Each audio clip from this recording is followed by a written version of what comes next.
Isang gabing malakas ang pagbuhos ng ulan. Dumadagundong ang malakas na kulog. Nagliliwanag ang buong paligid dahil sa matatalim na kidlat na pinapakawalan ng nagngangalit na langit. Isang lalaki ang makikitang mabilis ang ginagawang pagtakbo sa mabato at maputik na daanan ng Baryo San Isidro. Suot ang salakot at piraso ng plastik na ginawang proteksyon sa katawan laban sa malamig na ulan, ay walang takot nitong sinusuong ang nagngangalit na panahon. Marating lang ang bahay ng isang kilalang albularyo sa kanilang nayon. Lucas, tao po. Lucas, Pagtawag ng lalaki nang marating nito ang pakay na bahay kubo sa gitna ng palayan. Bumukas ang bintana ng kubo at dumungaw ang isang mistisuhing binata. "Oh, ikaw pala Atong. Napasugod ka gabing-gabi na at ang lakas pa ng ulan. Sandali at pagbubuksan kita ng pintuan." Mabilis na nanaog si Lucas at pinagbuksan ng pintuan ang kababatang si Atong. "Pare, ano bang atin at sinuong mo pa ang napakalakas na ulan?" Pagtatanong nito kay Atong. ikaw talaga ang sadya ko, pare. Nais ko sanang manghingi ng tulong sa iyo dahil ang kapatid kong si Estela ay hindi namin maunawaan ang nangyayari sa kanya. Parang sinapian yata siya ng engkanto o demonyo. Nabigla ang binatang albularyo. "Hindi ko pa nasubukan ang manggamot ng nasasapian, pare. Pero sige, susubukan natin. Baka sakaling makaya ko ang ganyang kaso. Hintayin mo ako at kukunin ko lang ang aking mga kagamitan sa panggagamot." Matapos maihanda ang mga kakailanganin sa gagawing panggagamot, ay mabilis nilang tinahak ang daang nagsisimula ng magkaroon ng maliliit na lubak dahil na rin sa pag-agos ng tubig ulan. Dinig ng dalawa ang pagpito ng malakas na hangin sumasalubong sa kanila. Tanging liwanag ng gumuguhit na kidlat ang nagsilbi nilang ilaw sa madilim na daan. Hindi pa man sila nakakarating sa bahay nila Atong, ay nakaramdam na si Lucas ng pag-init ng dala nitong langis sa kanyang bulsa. Senyales na may mga nilalang ng dilim sa paligid. Pagdating nila sa harap ng bahay nila Atong, ay nakakita si Lucas ng mga pares ng mapupulang mata sa madilim na sulok ng bakuran. Hindi niya iyon binigyan ng pansin at nag-usal na lang ito ng buhay na salita o orasyon bilang proteksyon sa kanyang sarili. Alam niyang mapanganib ang kanyang gagawin ngayong gabi. Pagpasok nila sa loob ng silid, ay bumungad sa kanya ang isang dalagang nakahiga at nakatali ang mga kamay at paa sa apat na sulok ng papag na kawayan. Tahimik ang dalaga na nakatitig sa bagong dating na manggagamot. Nang walang ano-ano'y, Kumusta ka, Lucas? uwi ka ng dalaga habang umaagos ang tila maitim na dugo sa bibig nito. Hindi sumagot si Lucas sa pagbating iyon ng dalaga na sa mga sandaling iyon ay nagbuboses lalaki. Pinakiusapan niya ang mga magulang ng dalaga at ang kaibigang si Atong.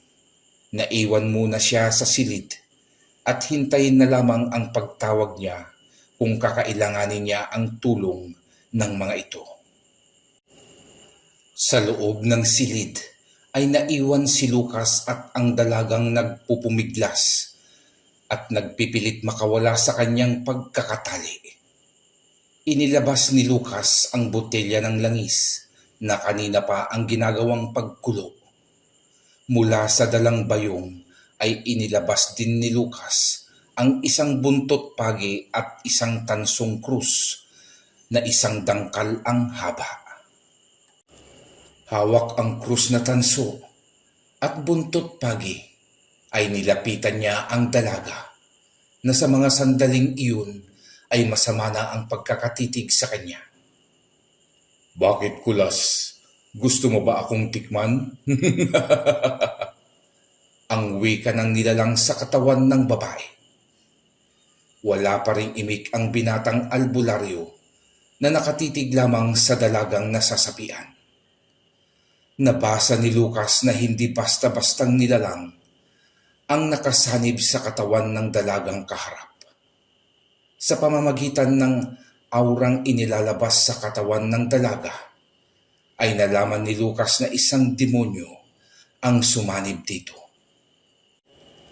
Alam ko ang uri mo. Bakit mo sinasaniban ang babaeng ito? Isang katanungan ang kalmadong panimula ng binatang albularyo. Bakit? Dahil tulad mo, ay isa din siyang tagapagmana. At pinadala ako dito upang ubusin ang mga katulad nyo. Ako ang isinugo ng Haring Lucifer upang ubusin ang mga tulad mong antingero at albularyo na hadlang sa aming hangarin na sakupin ang mundo ng tao. Natigilan sa paghalakhak ang demonyong nakasanib pa rin sa katawan ng dalaga nang sabihin ni Lucas ang mga katagang. Sa palagay mo, ay papayagan kitang mangyari ang nais nyo? Nagpapatawa ka yata.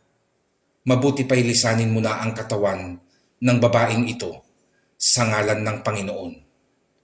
Wika ng albularyo, sabay saboy nito ng langis na pinakain ng buhay na salita.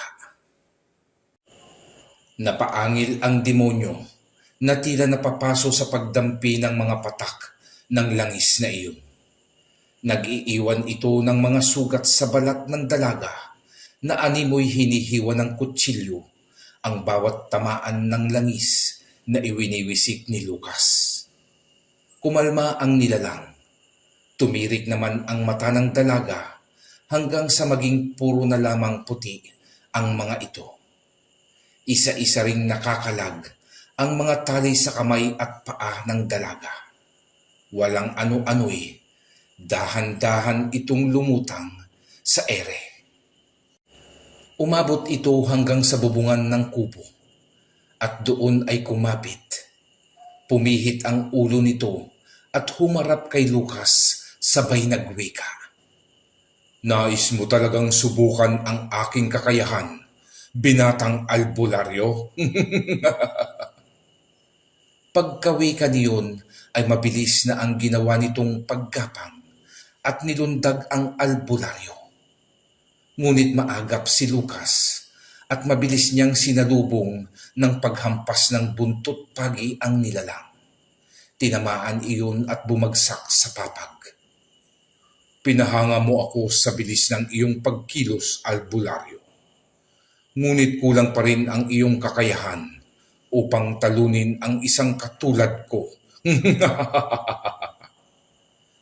Lumapit si Lucas sa dalaga at agad na idinampi ang tansong krus sa noo nito, sabay nagwikang muli ng buhay na salita. Umusok ang balat ng dalaga sa noo at sumigaw ng sobrang lakas. Sa pagsigaw nito ay bumukas ang nakasarang bintana at pumasok sa loob ng silid ang malakas na hangin na nagmumula sa nagngangalit na panahon. Lumutang ang mga kasangkapan at paikot-ikot ang mga ito sa loob ng silid at isa-isang tumitilapon kay Lucas. Kahit tinatamaan at nakakaramdam ng sakit ang binatang albularyo, ay hindi niya inaalis ang inilapat na krus sa noo ng dalaga. Sa ngalan ng Amang makapangyarihan sa lahat, inuutusan kita, demonyo, na lisanin ang katawan ng babaeng ito at magbalik ka sa impyernong pinanggalingan mo. Wala kayong puwang dito sa aming mundo na bigay sa amin ng amang lumikha. Wika ni Lucas. Hindi pa tayo tapos, albularyo. Sa dami ng taong masasama ngayon sa mundong ito, ay hindi nyo kami mapipigilan dahil sa kanila kami kumukuha ng lakas. Puro kasatsat. Kung talagang makapangyarihan ka, bakit nagtatago ka sa palda ng babaeng ito? Lumabas ka at harapin mo ako. At ipapakita ko sa iyo ang lakas ng kapangyarihan ng aming amang lumikha. Mapang-insulto ang salita mo, Lucas. Yan ang nais ko. Sige, ilabas mo ang ugaling tao at huwag kang magpakabanal na tulad ng mga taong nagpapanggap na tupa, ngunit mga lobong maninila. Hindi na pinakinggan pa ni Lucas ang ibang sasabihin ng demonyo sa katauhan ng dalaga na nasa harapan niya. Inusal na ni Lucas ang isang buhay na salita na may kakayahang bihagin ang isang nilalang na tulad ng kanyang katunggali ngayon. Nang marinig iyon ng demonyo, ay nataranta ito at inumpisahan ng kumalas sa katawan ng dalaga. Hindi ko akalaing nasa iyo ang orasyong iyan, Lucas.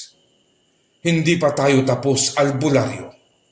Maghanda ka sa susunod na sigwada ng aking paghahasik ng lagim dahil ito ang simula pa lamang. Tuluyan nang iniwan ng demonyo ang katawan ng dalaga at naglaho na lamang ito. Alam ng demonyo na sa oras mabuo ni Lucas, bigkasin ang buhay na salitang iyon, ay permanente na siyang mabubura sa impyerno. Samantala, hinang-hina naman ang dalaga nang hiwalayan ng demonyo ang kanyang katawang lupa. Bakas sa mukha nito ang kawalan ng malay sa kung ano ang nangyari sa kanya.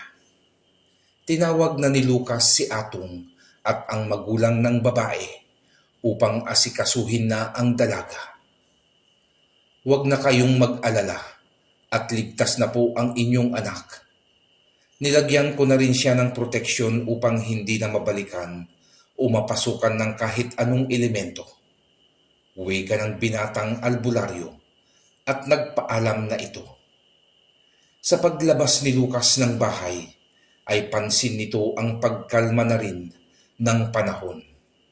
Bagamat umuulan pa rin sa labas, nawala naman na ang mga malalakas na kulog at kidlat. Matapos ang insidenteng iyon ng pagbabanta ng demonyo, ay lumaganap na ang mga kababalaghan sa baryo nila Lucas. Magkabi-kabila na ang mga pananalakay ng mga aswang sa bawat tahanan sa baryo.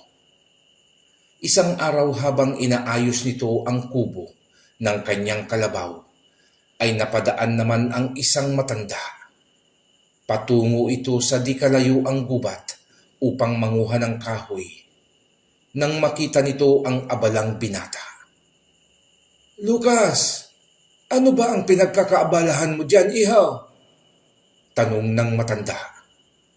Napalingon ang binata at nakilala ang kumausap sa kanya. "Kayo pa lamang, Ago," tugon ng binatang albularyo. Inihinto nito ang ginagawa at nilapitan ang matandang nakatayo sa labas ng kanyang bakuran. "Saan ho ba ang tungo nyo? At katirikan ng araw ay naglalakad kayo. Ang init, baka mamaya maatake pa kayo niyan." "Dyan sa gubat.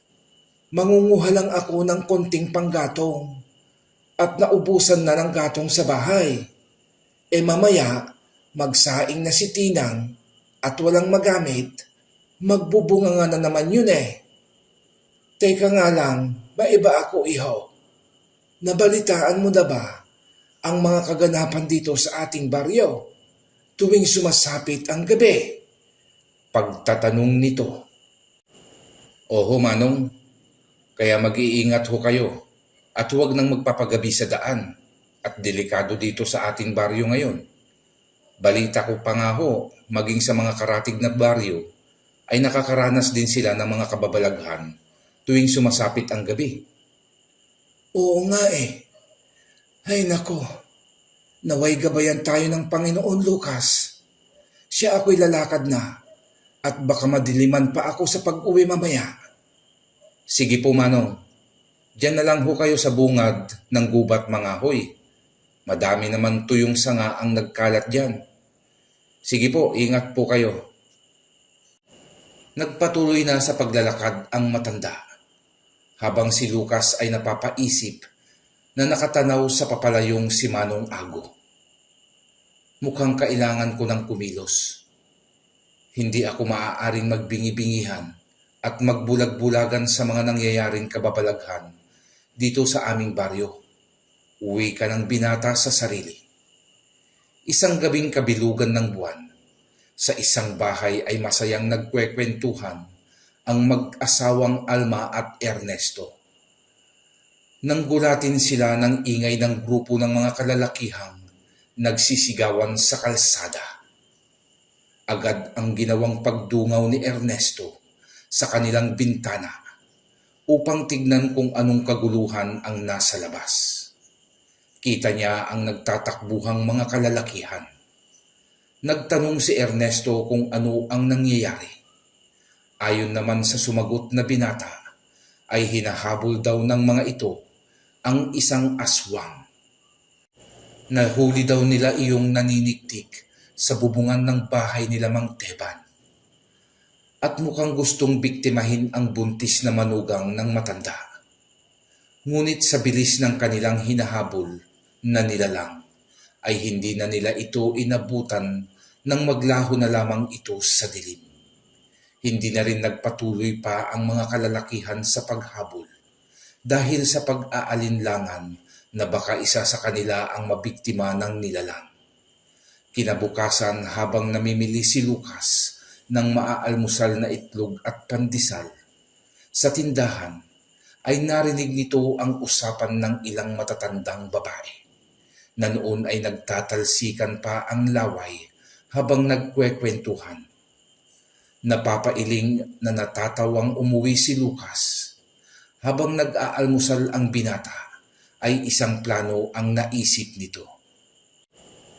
Mamayang gabi ay mamanmanan ko ang bahay nila Kateban. Tiyak babalikan ng aswang ang buntis. At sa oras na matsyempohan kita, tiyak katay ka sa akin. Bulong nito sa sarili. Nagsimula na ngang unti-unting kainin ng dilim ang paligid. Bandang 6:00 ng hapong iyon ay nanaog ng bahay si Lucas. Bit-bit ang buntot pagi ay tinungo nito ang lugar ng bahay nila Kateban. Matapos makahanap ng magandang pwesto ay tahimik na naghintay ang binatang albularyo sa pagdating ng aswang. Hindi naglaon ay may namataan itong isang itim na figura ng malaking baboy ang naglalakad sa kalsada. Alam ni Lucas na hindi iyon ordinaryong baboy, kaya hindi na niya iyon nilubayan ng paningin. Nang makatapat ang baboy sa bahay nila Mang Teban, ay tinungo nito ang silong ng bahay. Ilang segundo ang makalipas, ay nakita ni Lucas ang paglabas ng isang mabalahibong figura ng tao. Nakita niya ang pagkapit nito sa dingding na animoy isang tuko na gumapang paakyat patungo sa bubungan ng bahay. Hindi na nag-aksaya pa ng panahon si Lucas. Agad niya itong tinakbo. Bago pa marating ng nilalang ang bubungan, ay nagulat iyon sa biglang pagpulupot ng tila tali sa kanyang leeg.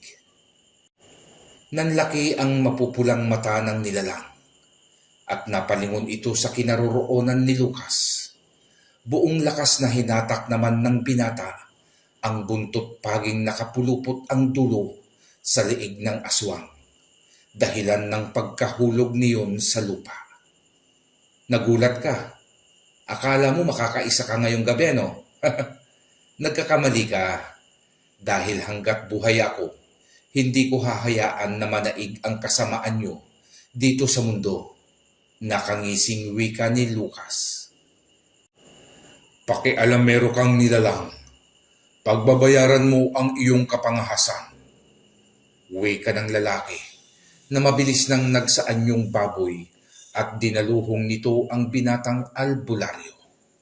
Gamit ang nagtutulisan at naghahaba ang pangil, ay buong lakas nitong isinuwag iyon kay Lucas. Dahil sa kasanayan ng binata sa pakikipaglaban, ay mabilis lang nitong naiwasan ang atake ng nilalang. Sa pagpihit pa kanan ni Lucas, ay nakapagpakawala naman siya ng malakas na hagupit ng buntot pagi sa katawan ng baboy. Sa lakas ng hagupit na ginawa ni Lucas, ay makikita ang pagkahiwa ng balat ng aswang. Napasubsob sa lupa ang nilalang at mahahalatang namilipit iyon sa sobrang hapdi sa natamong sugat. Bumalik ito sa orihinal na anyo ng aswang at nandilisik ang mga matang sinusuri nito ang binata sa kanyang harapan. Animal kang binata ka.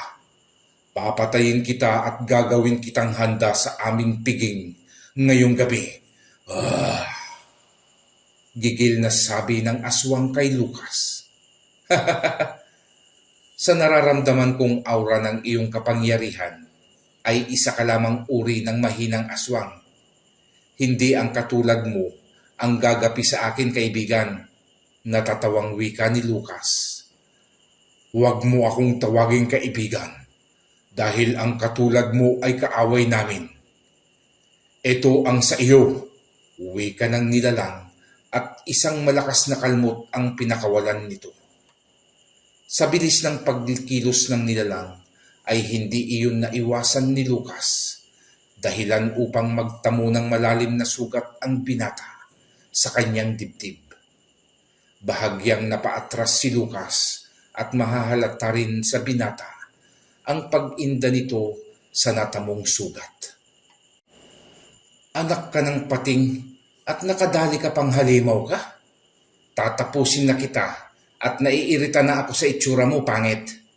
Wika ng binata at mabilis na ang kaliwat ka ng paghampas ng buntot pagi ang iginawad ni Lucas sa aswang. Hindi magkanda ugaga sa pagsalag ang nilalang.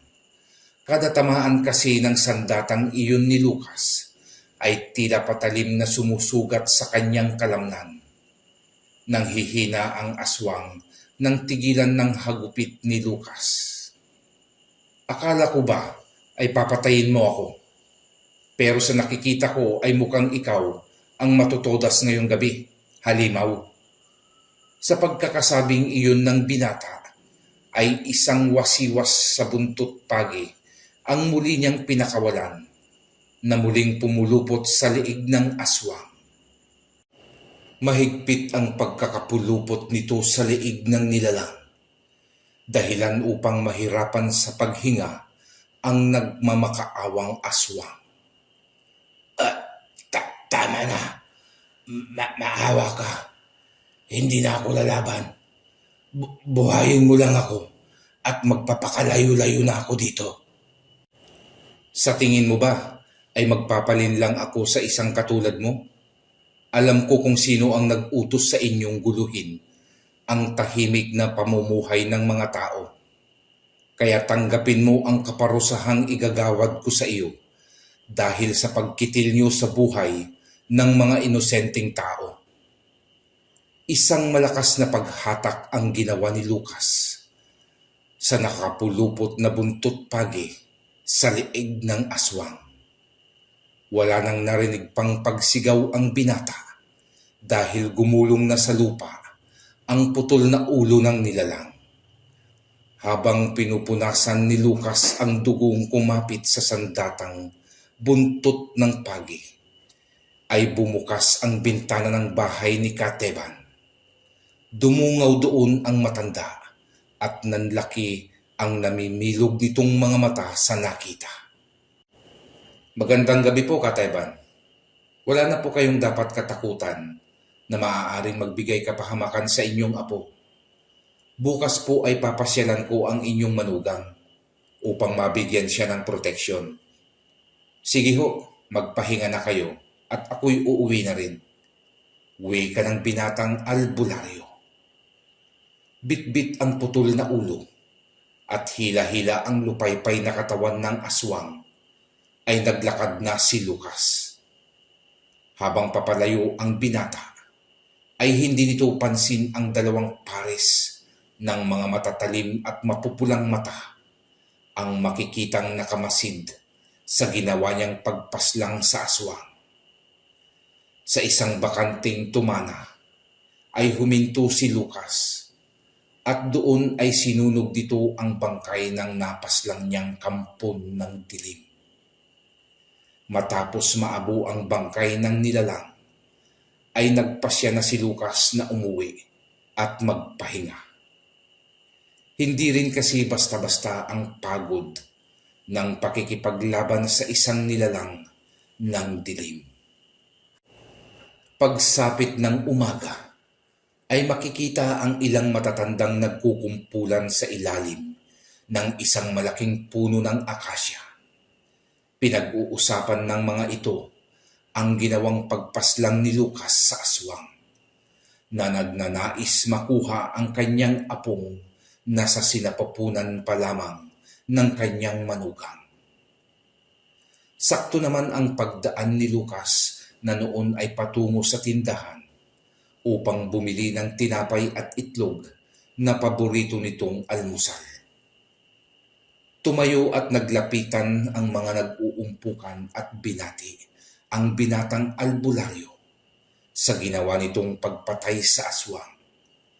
Panay ang pasasalamat ng mga ito sa pagpaslang niya sa aswang na gumagala sa kanilang baryo. Wika pa ng isang matanda na magiging kampante na sila dahil nandyan naman daw si Lucas upang ipagtanggol sila, bagay na kinontra ng binata. Mawalang galang lang po, mga ingkong. Isang kamalian po na isipin yung iasa na lamang sa akin ang inyong kaligtasan at maging kampante na lamang. Lagi niyo pong pakaisipin na hindi ako laging nasa inyong tabi o laging nakamasid sa kapaligiran upang maipagtanggol kayo sa kampon ng kadiliman. Mas maganda pa rin po kung magsisimula sa inyo ang pag-iingat upang malayo sa panganib. Huwag po sanang ikakasama ng inyong loob ang aking sinabi dahil ito ay para rin po sa inyo. Uwi ka ng binata na sinang-ayunan naman ng lahat. Isang dapit hapon, habang nagkakape si Lucas sa paborito nitong pwesto, ay tila malalim ang iniisip ng binata. Nakatanaw ito sa malayo nang may mapansin itong isang lalaki ang nakasakay sa kalabaw. Patungo ito sa direksyon ng kanyang lugar. Hindi naman niya ito binigyan ng pansin sa pag-aakalang isang kanayon na inabutan lamang ng pagtatakip silim sa bukid. Aktong papasok na sana ang binata sa loob ng bahay nang mapalingon ulit ito sa lugar ng lalaki. Doon ay nakita niya na hinarang iyon ng isang babaeng buhaghag ang mahahabang buhok. Maigi niyang pinagmasdan ang mga iyon at laking gulat niya nang makitang naghahabaan ang mga buhok ng babae at binalutan nito ang lalaking nakasakay sa kalabaw. Nagpupumiglas ang lalaki hanggang sa mahulog iyon sa sinasakyang kalabaw habang ang kalabaw ay nanatili lamang sa kinatatayuan nito. Mabilis tinakbo ni Lucas ang kanyang buntot pagi at agad na tinungo ang kinaroroonan ng magsasaka.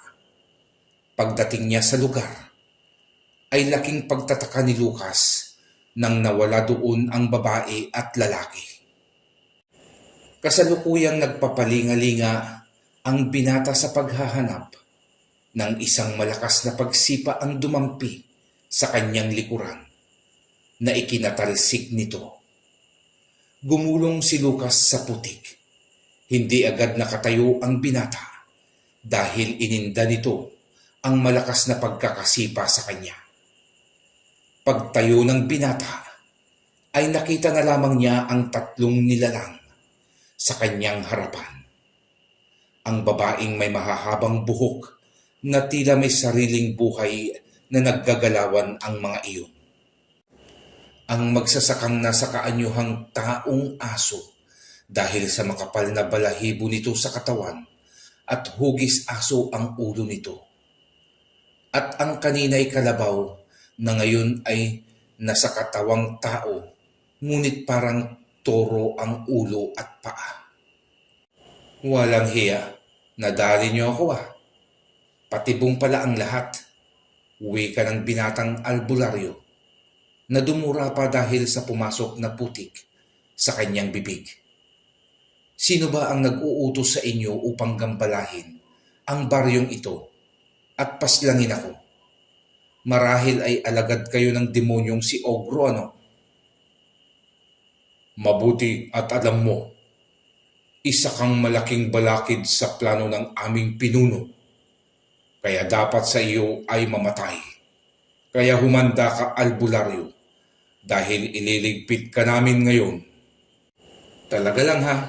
Sige, tignan natin kung sino ang babagsak sa ating 4. Uwi ka naman ng binata na wala nang natitirang takot sa katawan. Mabilis ang ginawang pag-atake ng taong toro. Gamit ang nagtutuloy siyang sungay, ay pinuntirya nito si Lucas. Pumihit naman ang binata pakaliwa upang maiwasan ang pagsuwag na iyon ng nilalang. Sa kanyang pagpihit ay sinabayan niya ng paghagupit ng buntot pagi. Ngunit hindi niya iyon na ituloy dahil pinuluputan ng buhok ng kubot ang kanyang kamay.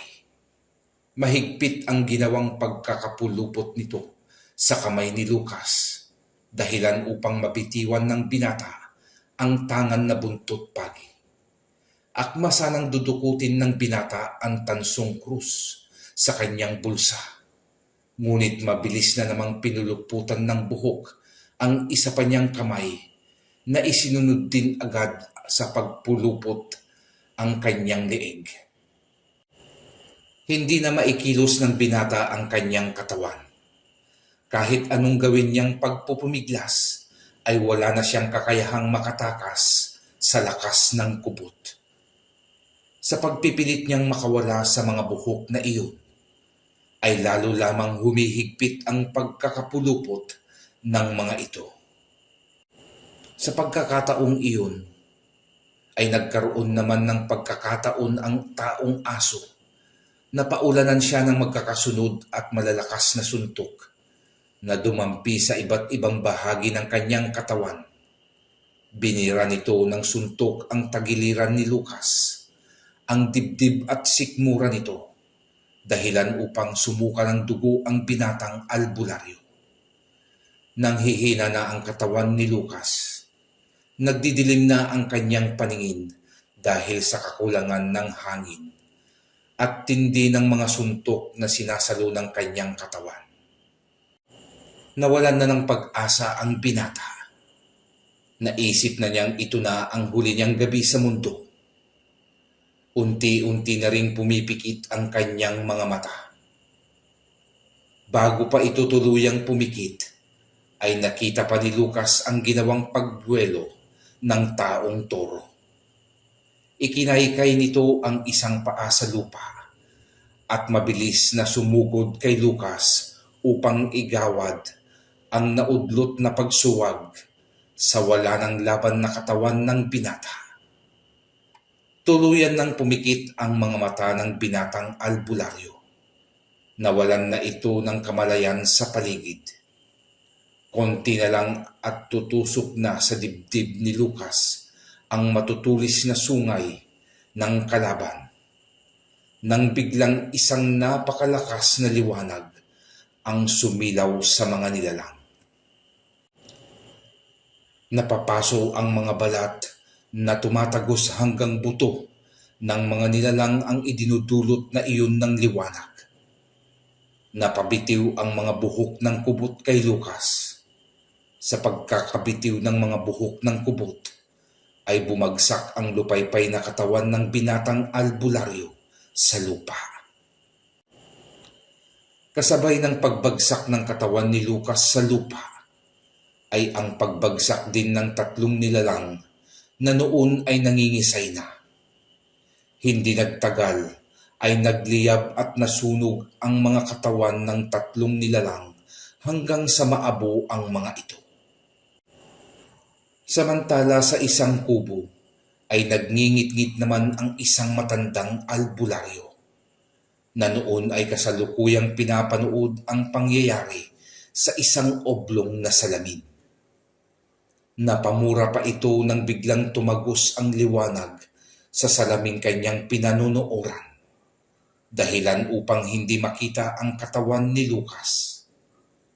Nang mawala ang liwanag, ay hindi na rin nakita ng matandang albularyong iyon ang katawan ng binata. Sa inis ng matandang albularyo, ay naglabas ng maitim na usok ang katawan nito. Tila itim na aura ng manggagamot ang lumalabas sa kanyang katawan. Humigpit ang paghawak nito sa kanyang baston. Lintik, natitiyak kong iisa lang ang taong nakialam na naman sa aking planong pagpatay sa binatang iyon. Wika ng matandang albularyo na nagtataglay ng kapangyarihang makakaliwa. Sa bahay naman ni Lucas ay nagising na lamang ang binatang albularyo na nakahiga na siya sa kanyang kawayang papag. Pagmulat niya ng kanyang mga mata, ay agad siyang napabangon. Kinapa nito ang buo niyang katawan at nagtaka ito. Aba, paano ako napunta dito sa aking kubo? Sino ang tumulong sa akin? At bakit wala akong kahit konting galos sa katawan? Samantalang ang pagkakatanda ko ay halos mamatay na ako sa kamay ng tatlong halimaw na nakalaban ko. Naupo ito sa kanyang papag at napapaisip. Pilit inaalala ang mga pangyayari. Ngunit wala talaga siyang maapuhab na kasagutan sa kanyang mga katanungan sa sarili. Muli itong tumayo at tinungo ang kusina. Sabay nagtimpla siya ng kape. Habang humihigop si Lucas ng kape, ay doon niya napagtanto na kulang pa talaga ang kanyang talisman upang masabing kaya niyang harapin ang mga ganong uri ng nilalang. Hindi pa sapat ang buntot pagi at tansong krus na ipinamana ni Lolo sa akin upang kalabanin ang mga kampon ng kaliwa. Hindi kaya ng ordinaryong lakas ko ang sabayan ang lakas ng mga kampon ng kadiliman kung magsasabay-sabay o magsasama-sama ang mga ito. Bulong ng binata sa sarili.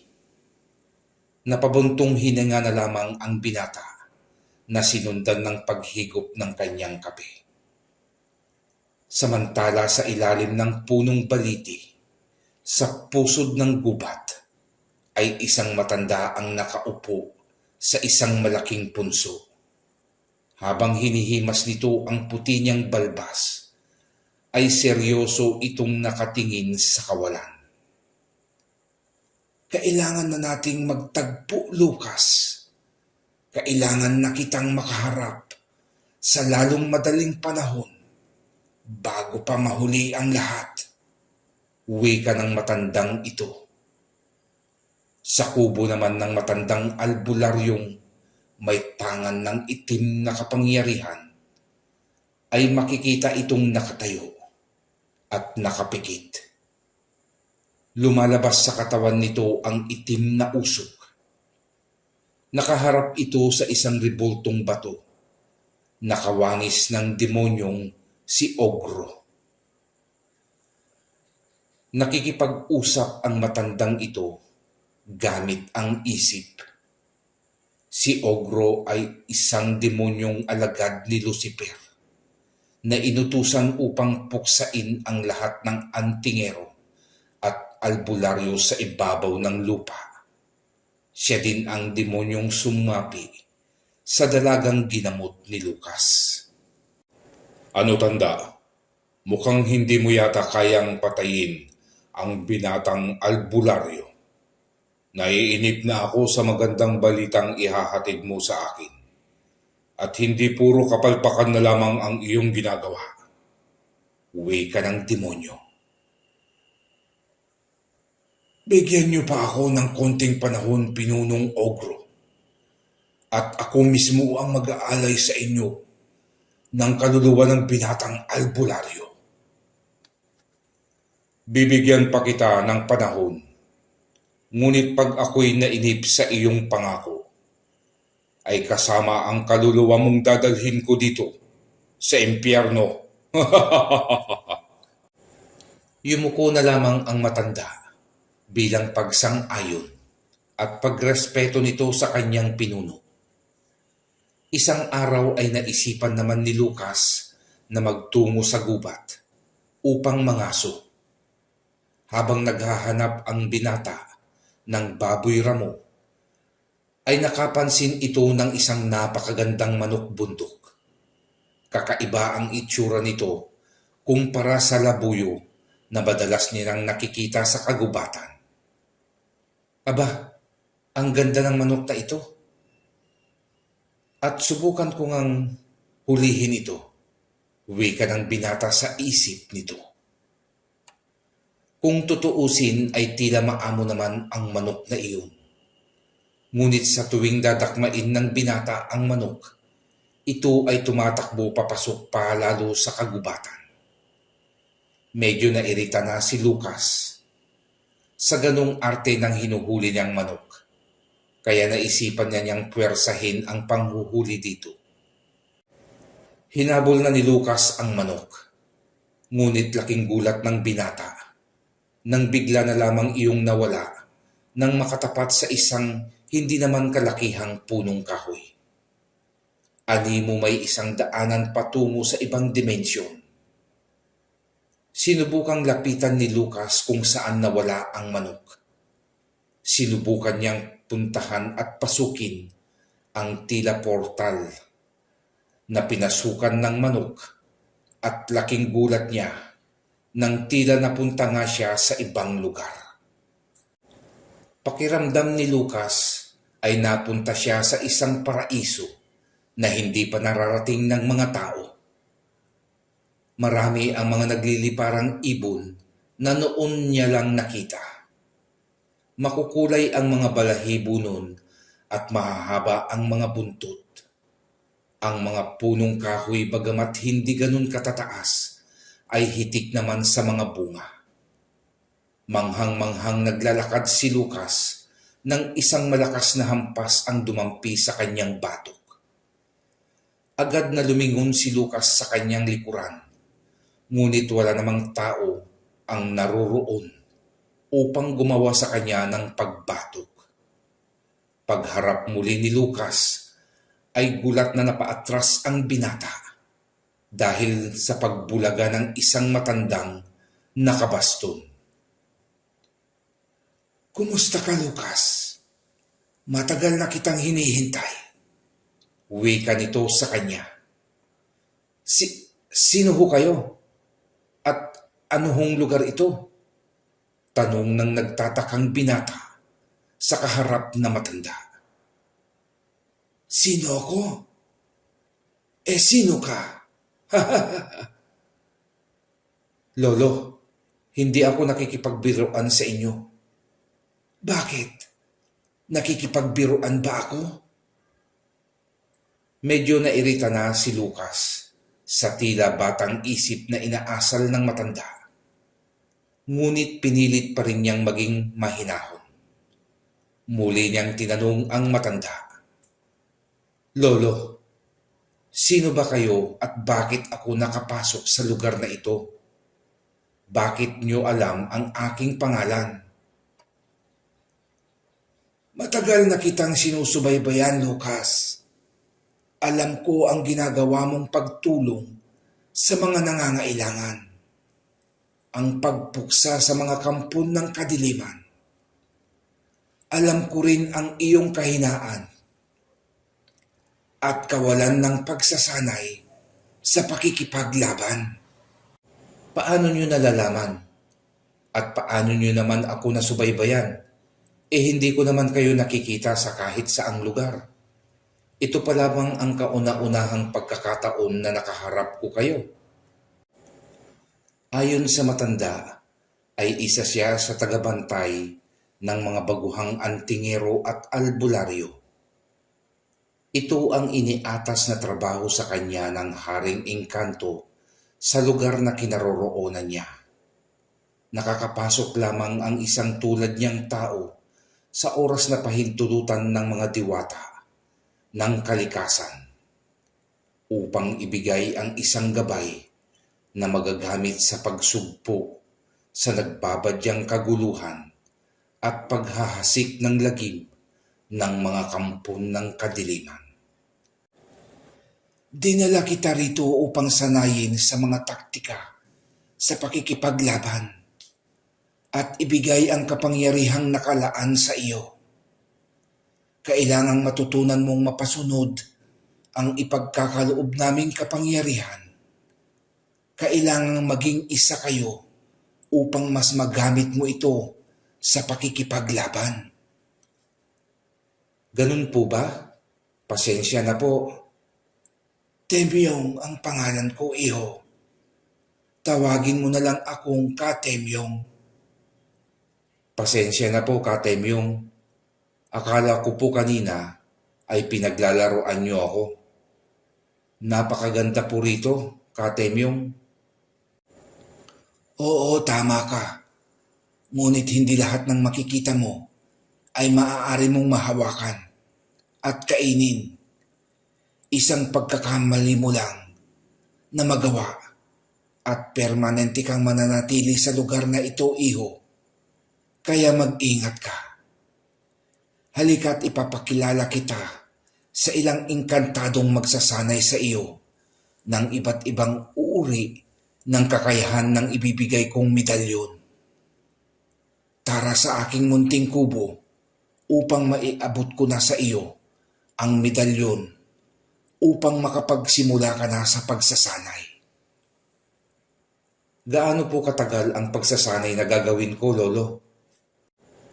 Kung ikukumpara mo ang oras dito at sa iyong pinanggalingan, ay malayo ang pagkakaiba, iho.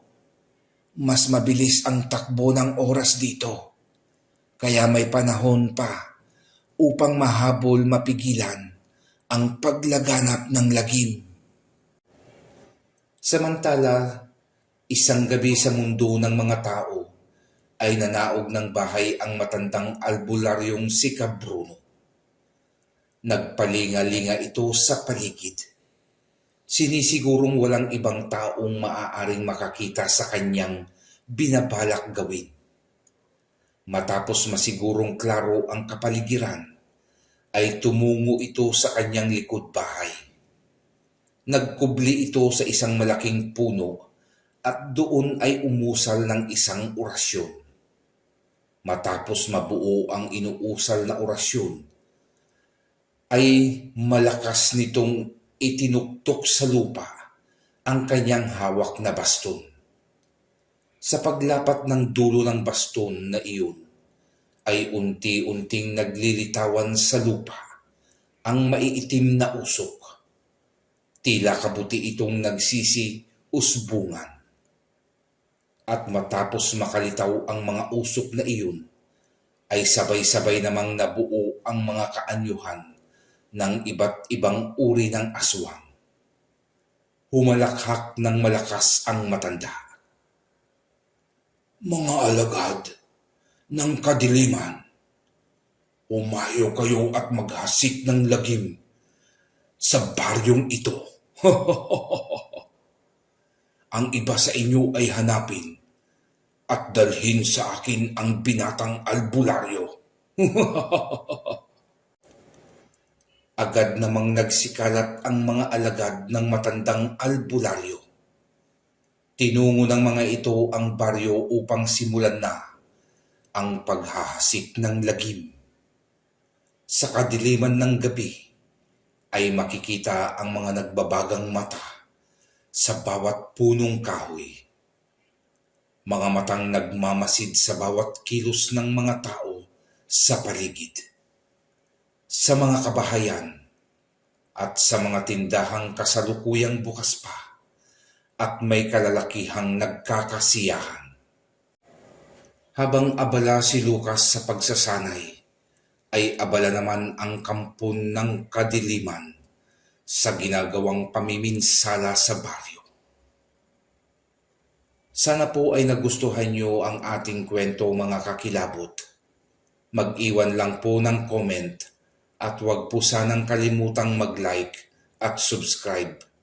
Malaking tulong po ito para sa akin. Marami pong salamat mga kakilabot at God bless po sa lahat.